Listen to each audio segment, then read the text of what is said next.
Good morning or evening. You're either here to understand this complicated engineering topic or are just interested in revisiting it.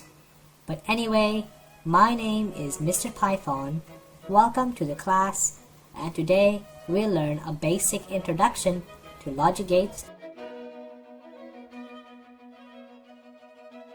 But what are logic gates, sir?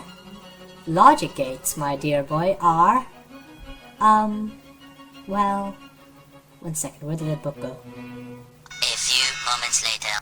Logic gates are electrical components found in microchips.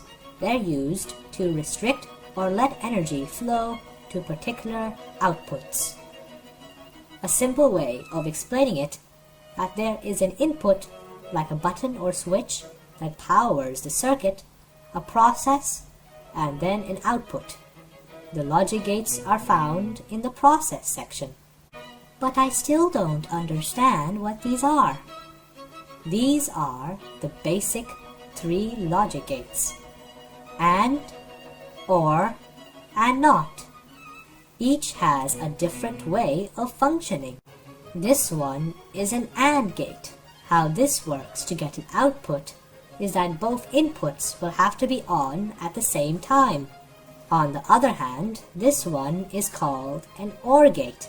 To make a powered output, only one of the inputs must be on, or both. Now this fella here is named a NOT gate. The thing about this guy is that the input must be off to make the output on. Well then, that may have been tricky before, but I think I helped a little bit. Thank you very much for watching, and if you enjoyed this video and found it helpful, please consider subscribing. It would really support the channel. However, anyway, my name is Mr. Python. Have a good day.